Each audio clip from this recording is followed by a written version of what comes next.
Welcome to Legally Ponzaneli, a podcast dedicated to the real stories behind the legal profession.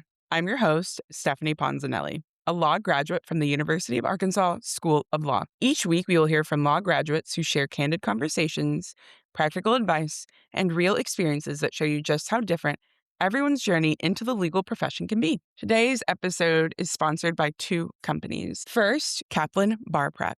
Thanks to them, we are able to do a free bar prep giveaway.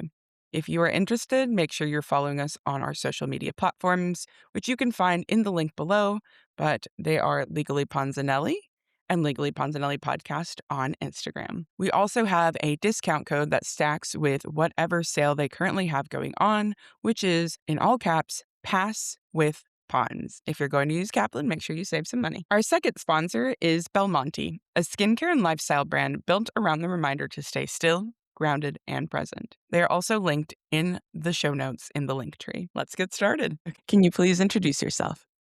Hi, Stephanie. Hi, everyone. My name is Melissa Marler, and I am a director of legal education for Kaplan Bar Review. Perfect. So where did you go to undergrad and what was your major? So I went to a small, which at one point was an all-girls Catholic college in New Jersey called Georgian Court, and I studied psychology. Oh, awesome. And then where did you go to law school?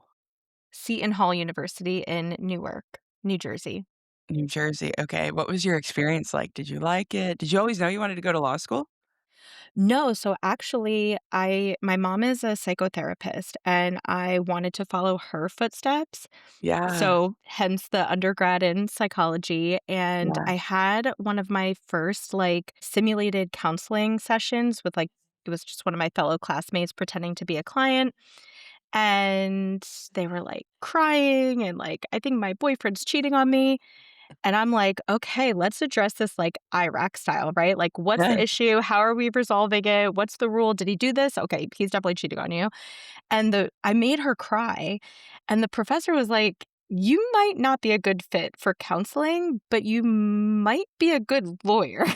So you Oh my might want to gosh. That's so funny. like, you might wanna consider switching paths. So, I had taken some, like, pre-law classes just as, like, electives, and I was like, "Actually, I really enjoyed them." And I Mhm. took the LSAT, and here we are. That is so funny. Was your mom like, "No, I really wanted you to do this?" Or was She she just like, was. She really wanted to, like, have a family business and everything, "Oh." and I was like, "Well, we still can, but just a different dynamic." Yeah. That is so funny. I'm surprised the teacher wasn't like, "Let's tweak this." It was instead like, "Maybe let's do something else." I was especially in undergrad, I had so much to prove, and I was just really assertive, and I was raring and ready to go, so law school was a great outlet to hone Yeah. that and also get some of that polish that a little bit. That's awesome. And what was your law school experience like? Um, Much different than undergrad. Like, undergrad, Mhm. I got it, right? Like, Yeah. I knew if I studied and I took the test, I would get, like, a near perfect score. It was a very, like, simple equation for me. Mhm. And I'm a first gen law student, so I really didn't know what to expect. I didn't know how to study. I didn't know what I should be doing outside of studying, like talking to Mhm. professors and networking. So it was a trial and error a lot. Mhm. There were a lot of things like I look back and I see law students doing now that I'm like, oh my gosh, I wish I knew that existed when I was in law school because I totally would have done it. Yeah. Um, so my grades were good. I was on a partial scholarship, so I had to keep a certain GPA, but it definitely didn't come as easy as undergrad. It was an entirely different experience. Yeah. Um, No, it was, honestly, the friends that I made in law school are lifelong friends because our personalities just vibed. Like, I yeah. guess I just don't have that, like, therapist vibe, and, lawyers, we tell it like it is, and Yeah. I mean, especially Jersey lawyers, it's like double up on the assertiveness, so I love that. No, I think it's great because sometimes I'm very, blunt, and my therapist always is like, "We need to work on softening," you know? And that can be hard, and it's like, my intentions are not to come off, like, rude or mean or, however it's coming off. But I totally get that, where you're like, "Oh, well, we gotta sharpen My that." mom tells me all the time, she's like, "Filter, filter," and I'm like, "No, I'm gonna make my point. It's what I'm gonna do," you Yeah. know? That's hilarious. She's, like, working on you. Still. So, can you tell me about the bar exam? When did you take it, and what was your experience like? So I sat for the UBE in New Jersey right out of law school in 2019. And then I actually sat for Florida just a year or two ago. So the UBE, I dedicated myself 110%. I ended up passing on my first try. Surprisingly, honestly, I left there so nervous, not knowing if I was going to pass or fail, actually probably assuming that I was gonna fail. I still remember there was an essay on, it was Civ Pro, something on class actions, and I was so frustrated because I was thinking, like, "Who really needs to know that?" Right? So there was a particular essay question that I was Oh, so yes. Yeah. frustrated about. It was a Civ Pro, it was a class actions question, and I just couldn't remember the rule, and I was sitting in the exam so mad, and, like, the 1% of the 1% of attorneys will touch a class action in their career, like, "Why do I need to know this?" And I was fixated on it. But I ended up passing, and that was definitely my lowest essay score. And then I was in practice for a few years and moved to Florida and decided to sit for the Florida bar. And I was so bummed that I couldn't, transfer my MBE score, so I had to sit for both days. And that was an entirely different experience. So, if you're not familiar with the Florida bar exam, it is day 1, which is Florida law. It is essays and multiple choice. And day 2 is the MBE, the Uniform Bar Exam, multiple choice. And they contradict each other in so many different ways. Like, there will be, like, an evidence, concept that's tested one way on day 1 and another way on day 2. And then I was a different person when I sat. So I was working full time, I'm a mom, Mhm. and, I didn't study the same, and the course that I took right out of law school, it didn't fit who I was and what I needed in bar Mhm. prep. It didn't hold me accountable enough, um, and it was really overwhelming, especially when I was working full time and then studying, like, at night a lot. I would just put on these lectures and they would just be long and overwhelming, and I'd be so exhausted and, like, drinking a Red Bull, trying to find the energy to, like, get through another day. Yeah. So I ended up, failing twice and passed on my 3rd try for Florida just in February of 2025. Oh, Um, recent. A year recent. ago, right? Yeah. Yes, and, it was, like, a more emotional experience than even passing the Mhm. UBE right out of law school because it it was such a challenge for me. Like, um coming from practice too, like, you think that you just get everything because you're doing it every day, but it's entirely different the way that you're tested, especially, Florida law is so different in so many ways, so but finally passed, and now I'm thinking maybe I will take California next and be triple barred. You are so brave. I can't wait to pass and not look at this again.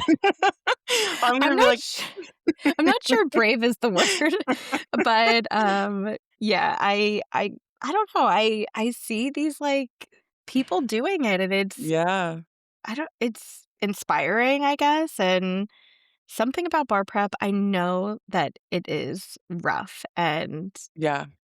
especially when you're working full time or have life responsibilities, but that feeling of when you pass the bar and you're gonna get it in September, you get your results? I think so, yeah. Oh my gosh, it's like it's up there, core memories of, like, having my kids, like, just Oh. beautiful life memories. You took the first one, you passed. And the second time around, what was that like? Did you feel confident when you left the Florida bar? Also, did you already know Florida law, or did you have to, like, completely learn that? So I moved to Florida, a few years after practicing, so it was Mhm. new to me. Like, I had never practiced there. I didn't know anybody there. I didn't know any lawyers that I could ask. I didn't know law students. So I joined a Facebook group, like, Cool. Florida bar exam, whatever, summer 2024, to try to just see what was going on, tips and tricks about the bar exam. And I went in overly confident. Like, looking back, I'm like, you should have known. Because I was in practice. Especially when I was practicing in New Jersey, I was in court multiple times a Mhm. week. I was writing briefs. I was counseling clients. I knew the law. Yeah. And then when I sat for Florida, I was just thrown completely. So I sat the first time and I wasn't super confident leaving, but I was like, there's a chance, maybe. Maybe I got lucky on the multiple choice. And then I got my score and I was like, yeah, that clocks, right? Like, Yeah. you didn't study. So then I switched programs. So I was a rep in law school, so I got free bar prep. Ooh. And so I used that course. I got like a major discount when I sat for Florida first. And I was like, I have to pivot because that didn't work for me. And I didn't do the course. And putting my director of legal education hat on for a moment, the number Yeah. one predictor of if you pass the bar exam is how much of the course you complete. And all the bar prep courses, we're teaching the same stuff, right? We just teach it in Yeah. different ways. So you need to find the course that fits your learning style, your personal needs, what you like to see on the screen, the professor's voices. Um, Yeah. so I switched to Kaplan, and I just looked on Reddit and researched different courses, and the price was really good for my budget at the time.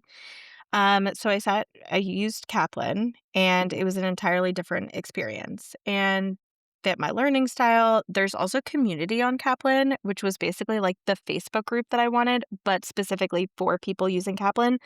So it'd be Yeah. people like, oh, like, did you see that if you click this button, like, you could use Capbot or whatever? And I was like, that sounds really cool. And Yeah. so on my third try, I ended up passing the Florida bar Yeah. exam That is so amazing. with So, some points to spare too. did you, know anyone from Kaplan, or was it just, like, you were looking on Reddit and you were like, "Okay, I'll try this." I was just looking, like, researching course features, who has the highest pass rate, things like that. Yeah. And I obviously looked at other companies too, and what I liked about Kaplan was that, I mean, Kaplan's a big name in test prep, right? Yeah. SAT, MCAT, LSAT. Like, I used Kaplan for LSAT, so I had that Mhm. kind of, like, awareness of them. And Mhm. it just so happens that when I was in law school, Kaplan didn't have a huge presence at Seton Hall, so I didn't know Yeah. that they offered bar prep. And especially as a first-gen law student, I really needed, like, a free or super discounted course.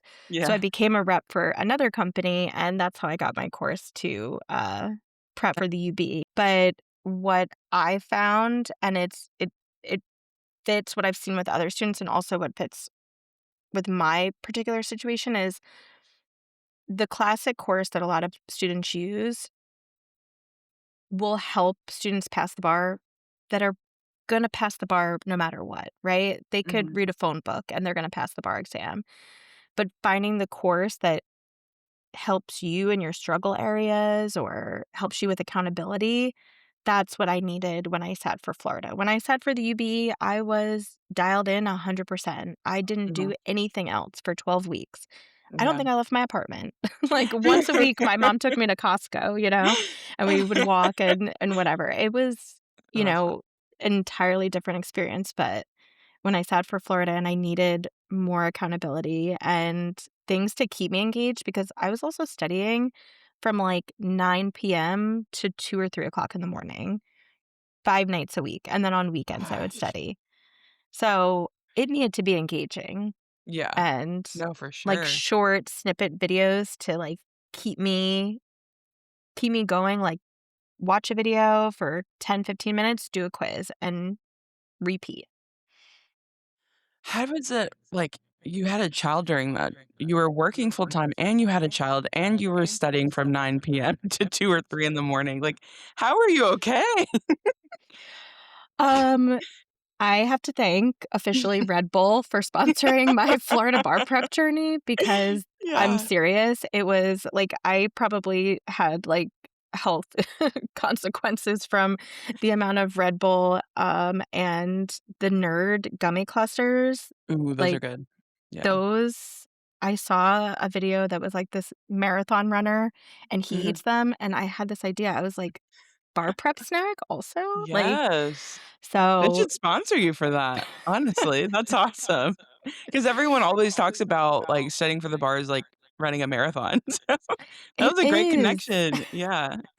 Lots of caffeine and family support, honestly. I wouldn't have been able to do it if it wasn't for my mom, just cheering me on, helping watch my kids on the weekends so that I could study, like, those full days Mhm. when I had more brain cells in the morning, and, yeah, it takes a lot, as you know. Yeah. So, you were practicing So, before. I had, my own firm in New Jersey. What? Oh Yes, my gosh, okay. and I had a contract with the state of New Jersey, to take conflict, public defense cases, so I took a lot of yeah, public defender cases, and, being a solo practitioner, I basically took anything that came through the doors to, pay the bills. So I did, some divorces, I did a lot of real estate closings, those were, like, my bread and butter, those were a great way to, like, get experience with client counseling, talking with other attorneys, and then I took a few employment discrimination cases Mm, and a lot of contract review. But right out of law school, I did a clerkship, mhm. and the pandemic hit, and I was planning on going to the prosecutor's office, but everything changed when, the pandemic came and they were like in office, out of office, everything was kind of up in the air. So my Mm. judge that I was clerking for convinced me to go out on my own. And it was an amazing experience. And what made you go from New Jersey to Florida? You said you hadn't been there, you didn't really know anyone, that's a big jump. It is. Honestly, it was a couple different things, mainly family. So my mom and Yeah. sister moved there, and I was Mhm, just looking for like a change of scenery. mhm. Cost of living is super affordable down there. So you can get like a beautiful brand new house, but ultimately,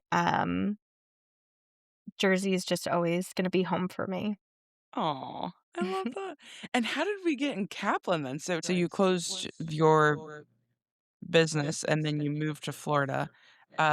Did you work because you weren't licensed in Florida? My brain's like all the gears are turning. So, I had my practice in New Jersey, and I ran it remotely for a little while I was in Florida, and then I took a Mhm. job for the state of Florida, and it was a position that I had to pass the bar within a year, so just adding more pressure to passing the bar. Gosh, okay. Um, and then when I passed the bar, I knew that I really didn't want to do that work anymore. Mhm. The types of cases that I was handling, were really just like emotionally taxing, stuff Yeah. involving like children and abuse and neglect.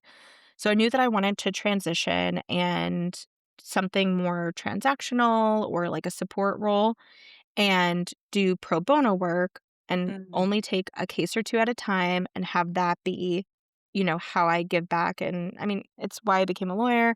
You wanna make positive change in the world, but mixing that with, like, day-to-day life and getting a paycheck just didn't work for me, so I started looking for jobs, and I saw that Kaplan was hiring, and it seemed like an amazing fit, especially after what I just went through, with the Yeah. Florida bar, and I interviewed. I didn't have any sales experience. I had a lot of support experience, like, with students and all of that, but, um, Kaplan is really focused on supporting students through bar prep, and they were like, "The fact that you're able to offer that to students, yes." So, I made it through a bunch Amazing. of round of interviews and, officially came on to Kaplan. Actually, my one-year anniversary is next week. Oh my gosh. Oh, that's amazing. That's such a great like, it all kind of happened naturally. That's so great. Yeah. My Um, mom actually found the job. She was just looking on, like, LinkedIn or, yeah, LinkedIn and found the job posting and was like, "You should apply. This sounds like a good fit for you." can you tell me a little bit about what that life is like? You know, joining Kaplan, it's almost your 1 year anniversary. Tell me about your experience so far and what do you love about it? And what have you learned about the bar exam as well? Like, I feel like you probably have a different perspective now too.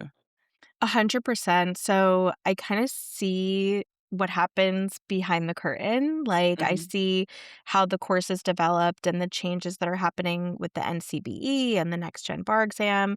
And that's really like fascinating to watch. And I think that's also driving my urge to sit for another bar exam because I'm like, I could sit for next gen. Next gen is so cool. Like nerd moment for a yes, minute. tell me all about it because I'd love to know. I don't know anything. So I feel Yeah. like it is a much better predictor of who is going to be a good attorney, right? Because like the essay that I struggled with on the UBE in 2019 on class actions, if I don't know about class actions, it probably will not matter because I'm likely never going to handle a class action in my life.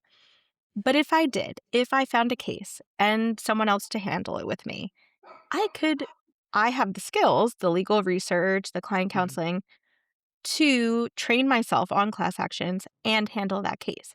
So that's what NextGen does. So it's not that rote memorization of like, tell me the factors that you need to have a successful class action. It's these are the factors of a class action that you need. Apply them to this scenario and tell us the outcome. So it's more practical skills, client counseling, legal research, reasoning, rather than just tell me the rule and move on. So I think that we're probably going to hopefully see an increase in pass rates. I don't think that um, the current bar exam may be the best predictor, and I think that's why it's changing. And I mhm, think that your ability to reason and apply research to a particular situation is the best predictor of your success as an attorney and the best outcomes for your clients. So I'm super excited to see this first administration happening this mhm. summer in some states, and it will be fully rolled out by July 2028. Wow. Is California doing the next gen already? California just announced that they are going to transition to next gen in 2028. Okay, they're gonna so are you gonna take it in 2028 when it's the next gen, or are you taking this, like, here soon? So I don't think that I would be able to take it soon because Kaplan writes the California bar exam currently. Oh, I didn't know that. No wonder people were Yeah. like, "Why don't they offer for California?" And I was like, "I don't know." That makes sense. Okay. So I haven't asked anyone, but I don't know if it would be like a conflict for me to take it, but either way, I'll probably wait until next gen because I'm also really curious about what it's like. Wait, Kaplan writes it? Do different bar prep company I had no idea. Do different bar prep companies write it every year or, like, how does No, that so work? we were Yeah. selected because I mean, Kaplan has been around for 80 years, Mm, and just number one choice across so many different exams like the MCAT, the LSAT, SAT, ACT. So yeah, they chose us to write the multiple choice portion of the exam, that is so cool. I had no idea. So they write California, and then who writes UBE? Is that the NCBE. NCB? Okay, so since they're Mhm. not UBE, that's how okay. Mhm. That is so cool. The more you learn, you know?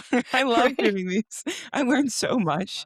Um, alright, so that makes sense. So you're gonna hold off until yeah, you can take it. Can you tell me a little bit about what your day-to-day looks like? Sure. So during the school year, I'm reaching out to students, making sure that they have resources, not just for bar prep, but also Kaplan offers 1L resources, 2L and 3L outlines, a free MPRE prep course, and then obviously bar prep. So supporting students in their decision of which resources to use, that's a big part of my like academic year. And then once we get into a bar prep cycle like we are now, I completely transition to bar coach. So I'm meeting with students daily and talking about their progress, areas of strengths and weaknesses, answering their questions about the bar exam. So many students are curious about what is going to be tested and how often it's going to be tested on the exam. So, as you know, there's some changes this summer. So, 5 subjects will no longer be tested on the essays for UBE jurisdictions. I know, right? Yeah. That I'm jealous about. Secure transactions, my worst subject. Wills, trust, conflict of law, and family law. Family law, I was sad to see go because that was Yeah. like a relatively easy one. Um, a lot of people have like experience, even personal experience, where they could kind of draw up some knowledge and put something on the paper. Yeah. Um, but yeah, just meeting with students and supporting them. And then Kaplan also has a couple partner schools where they receive their bar prep included in their tuition. Their school pays for it. Whoa. And so going there and we do simulated exams so they get to see like the whole experience of what it's like to sit for the bar exam. Because you really have to build up your endurance over bar prep to sit Mhm. for a 12-hour exam essentially over the course of 2 days. Yeah. I did that myself by myself. That was not fun. I was really like, "This sucks," you know? And I Yeah. just by myself sat there and forced myself to do it in the time, and I was like, "Ugh, no." And then the actual day of, you're just so exhausted. I don't know, it's like a full mental gymnastics. It is, like, I remember the morning session of the multiple choice just being, like having, like, an hour to go and being exhausted, like, my eyes were just stinging, they were so tired, Yeah. and just pushing through and thinking, like, this last, 30 set of questions is not going to go well. Yeah. Yeah. No, I don't. How does the school go about partnering and just including that in tuition? I wish we would do that in our schools. I think that would be so cool. I don't know if there's like a way or how that works. So, usually, like, a school will come to us, and especially, like, if they're concerned with their pass rate, a lot of times we Mm, see that happening, and they want someone to come in and, like, as we know, a big thing is support, right? And mhm. having friends that are going through it or an online community. So, imagine if you and all of your fellow classmates were all taking the same prep course. And then you Yeah. could kind of be on the same page of like, "Oh, you watched those lectures? What do you think of that professor?" Or when are you starting your MPTs? We're all doing the same thing kind of every week so that we can work together and have study groups. So, um, I always like seeing when students are able to do that and not necessarily even form study groups together, but like support groups. Like Yeah. at one of our partner schools, we have a weekly huddle on Wednesdays and we just log into Zoom. I'll pull up the course and I'll show them like a different feature of the course that they may have not known about because there's so many. There really is. Like, Oh my I'll gosh. Yeah. still learn new things about Kaplan from like one of the other directors. They'll be doing a demonstration of the course. And I'll be like, I didn't know you could pull up your, Catbot history, your chat history with Catbot. Now I do. That's so amazing. I wish that our schools would partner and do something like that because another issue that I see is it's expensive to take the bar. It's really expensive. There's some people who take out extra loans to be able to take it, and Yeah. 100%. I hear you on the fees. I think that my Florida bar prep journey between the prep courses, the retaker fee, the application fee, because I was a practicing attorney for 5 years, so my application fee was thousands of dollars. I think it was like $3,500. are you serious? It was very high. There's all Wow. these gatekeepers, and Yeah. and making it difficult, and I was like, "Just because I've been in practice for 5 years does not mean that I'm have all of this, disposable income," Yeah. especially mostly doing, like, public service. So, yeah, I hear you on that, and that's why, like, any student that has an issue with, coming up with money for bar prep, I get it, I was there. Ask your school if there are bar grants. I was lucky enough to get a bar grant, when I was a 3L that basically was Mhm. like, "We are gonna give you a stipend," I think it was like $1,500 for you to not work during bar prep. So anything that you can Yeah. do to make sure that you're not taking time out of your study schedule is really critical. Yeah.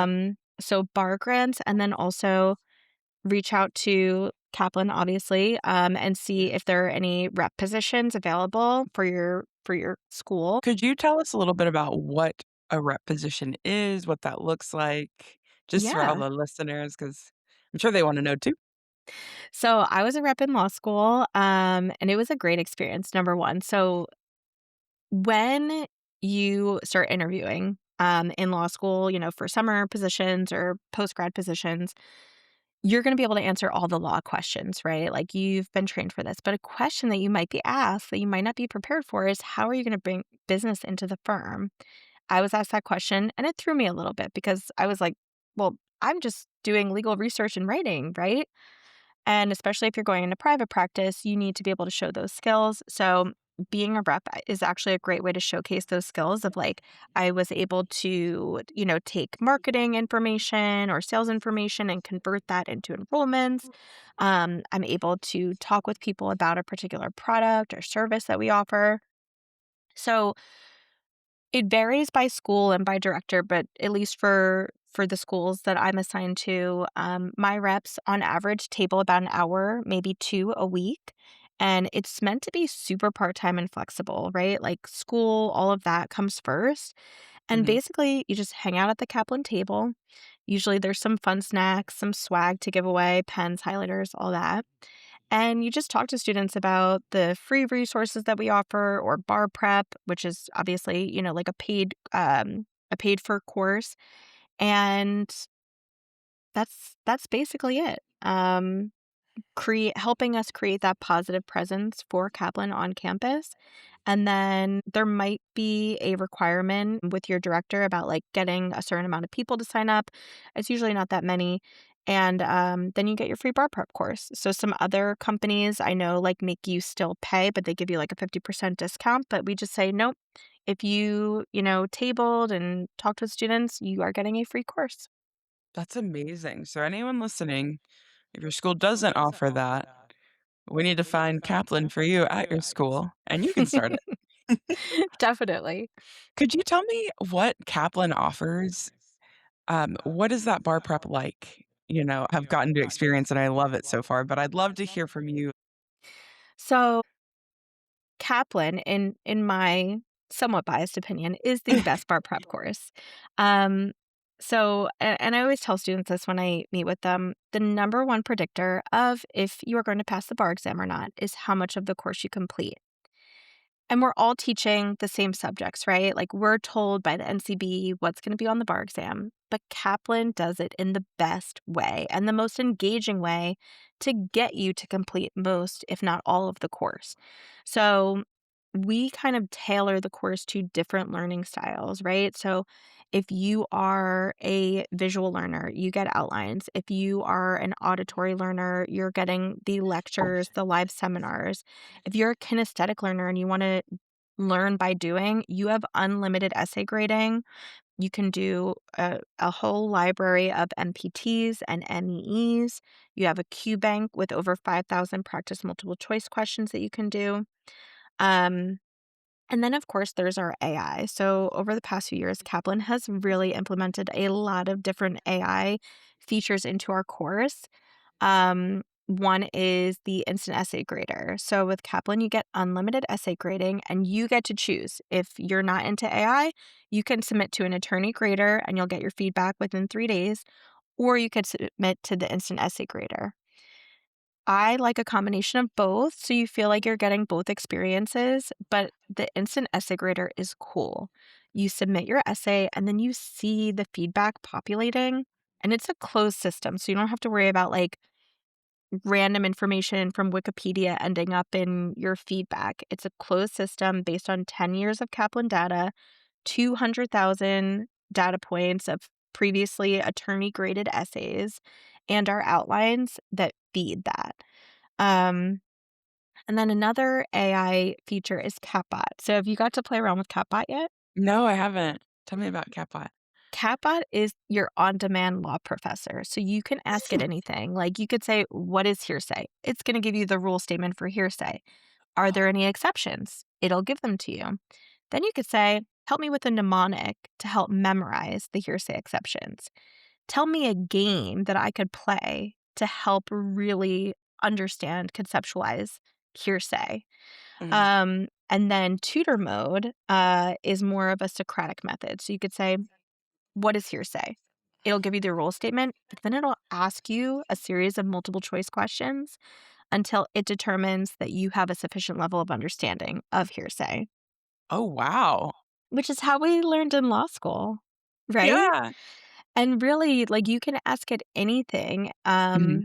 I really like seeing students get creative with it because especially some of these, like, longer rule statements that we need to memorize, ask CapBot to help you figure out a way to memorize it, and it will. It's very cool. That's so cool. And you mentioned, like, you spend this time coaching right now, so people are able to, like, talk to a person if they are using Kaplan and kind of Yes. get some help if they're like, "Hey, I'm freaking out," or, "Hey, I don't know how to use X, Y, and Z." Yes, so all of my students get my email and my cell phone number, and I have especially, like, the week before bar prep, I'm on call. Like, if you have Yeah, a question, a concern, you yeah, call me, and the greatest feeling in this job is when I get the text messages when results come out, and I yeah, just got New York, like, 2 weeks ago. Most of my schools are in New York, yeah, and, just all of the, like, ecstatic responses of students that got their passing scores. It's amazing, especially seeing people that it didn't come easy for them, like, they had their yeah, struggles, they maybe even are a retaker, like, one of my students, she took the bar 3 times and finally passed on her 4th in mm. February, Yay! and she just, like it was a surreal moment for her and her family who were Yeah. just cheering her on. Oh, that's so amazing. I bet you love that. Ugh, Yes. I would be like, "I'm so proud." Yeah, Uh, it's like Super Bowl for Kaplan Bar Prep when those results come out. It's very exciting. I love it. Well, what advice would you give someone preparing for the bar exam? I would say be kind to yourself. So, it's it's really hard to go through bar prep, right? I mean, we have a lot of Mhm. resources to support you, but be really kind to yourself and give yourself those little breaks. And I think that when you're kind to yourself also, it gives you that space to grow, to do an assignment and maybe you don't score that great and you keep going and you do another one and do another one. And that's another great thing that I get to see with students is like when they start off, maybe they take the diagnostic and they don't score that great, but then they do a Q bank or they do a practice essay and I see their performance improve over time and that's just, like, a really beautiful thing to see. So, I think that being kind to yourself and being your own, like, cheerleader, especially if you don't have, like, a huge team supporting you, is really important, and giving yourself breaks too. Like, definitely finding those times to reset and take your dogs for a walk or make sourdough or Yeah. have a chat with a friend, I think is really So great. What advice would you have for a retaker? For a retaker, I would say throw away the script, right? Whatever you did last time, for whatever reason, it didn't work.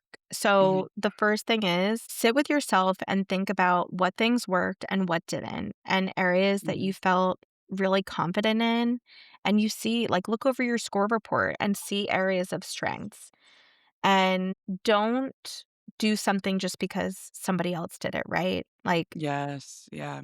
That's great. Yeah. if you learn, by making your own flashcards and eating nerd gummies at 2 o'clock in the morning With some Red Bull.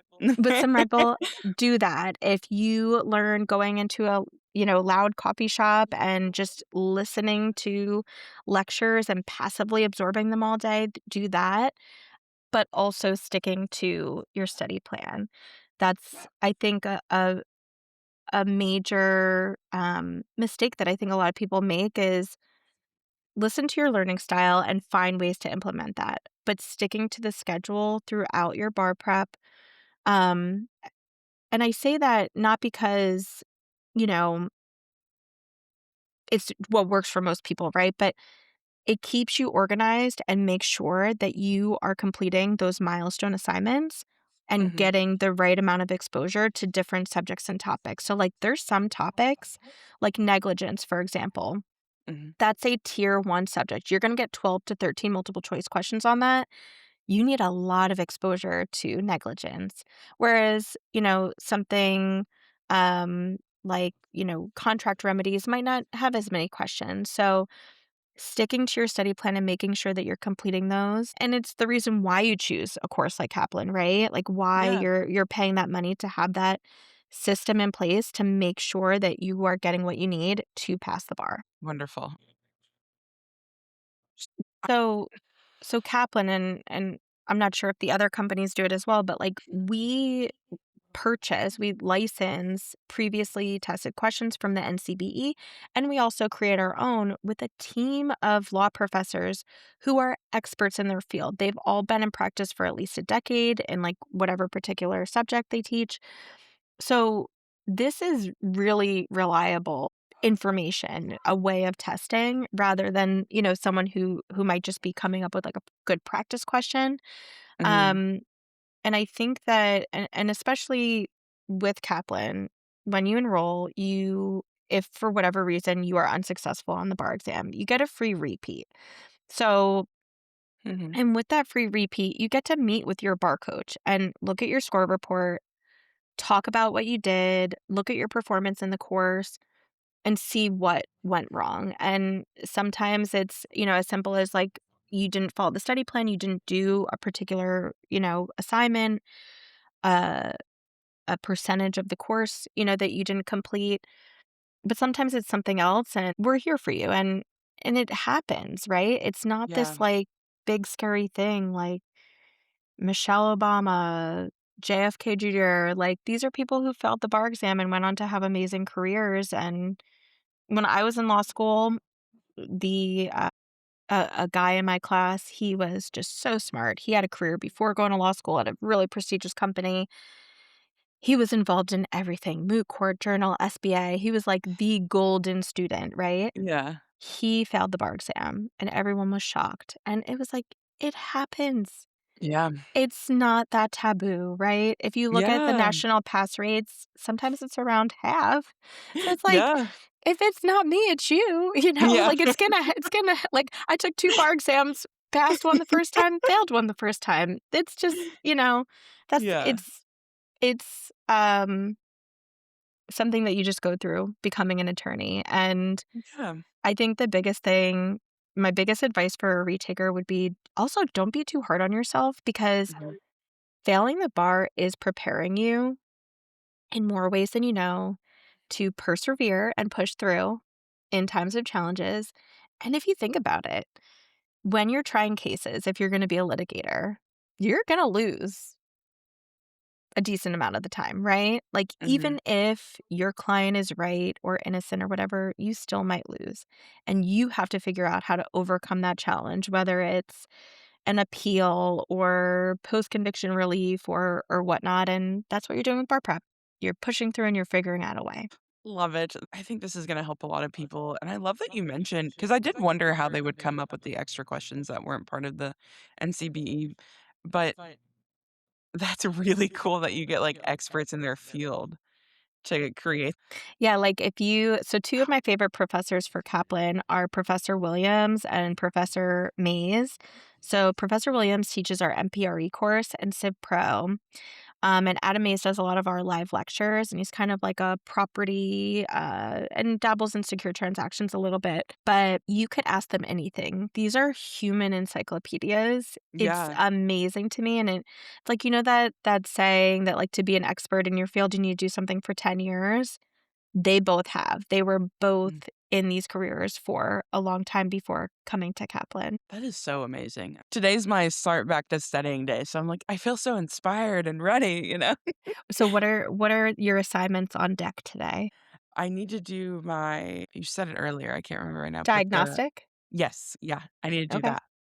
I was holding off on it a little bit. I was like, I don't wanna do it." But, you know, But then you and saw my TikTok post and you were like, yeah, "I have to do it now." Yeah, that's literally I was like, "Dang it, she's right." I need to jump back on that bandwagon and get to studying, but I feel a lot better this go round. So, I just wanted to go ahead and thank you so much for coming on here and sharing all the information about Kaplan and your personal journey, and I'm excited for you to take the California bar. That's gonna be so cool. Thank you for having me. It's been a really great pleasure to be here and talk about my experience. And um, definitely feel free to share my information if anybody has any questions about the bar exam. I'm here as a resource for you and your followers. And really just want to help everyone get to that passing score and onto their amazing legal careers awaiting them. That's it for today's episode. Again, I'm Stephanie Ponzanelli, and this is Legally Ponzanelli. Thank you so much for spending your time with us. A special thank you to our sponsors, Kaplan Bar Prep. Thank you for allowing us to give away free bar prep. Again, if you would like to use our discount code to save an extra $100 on whatever sale they currently have, use our code PASSWITHPONZ. And we'd love to thank our sponsor, Belmonte, a brand rooted in the reminder to stay still, grounded, and present, even in the middle of big goals and busy seasons. They will also be linked to the link in our show notes. If you enjoyed this episode, I'd love for you to share it with a friend, a classmate, or a colleague, and post it on social media. It truly helps the show grow. And if you're not already following along, you can find me on TikTok at Legally Ponzanelli and Instagram at Legally Ponzanelli Podcast. If you have comments, questions, or suggestions for future guests, email me at legallyponzanelli@gmail.com. And if you're a law graduate who wants to share your story, I would love to hear from you. Until next time, stay grounded, stay present, and keep building your path.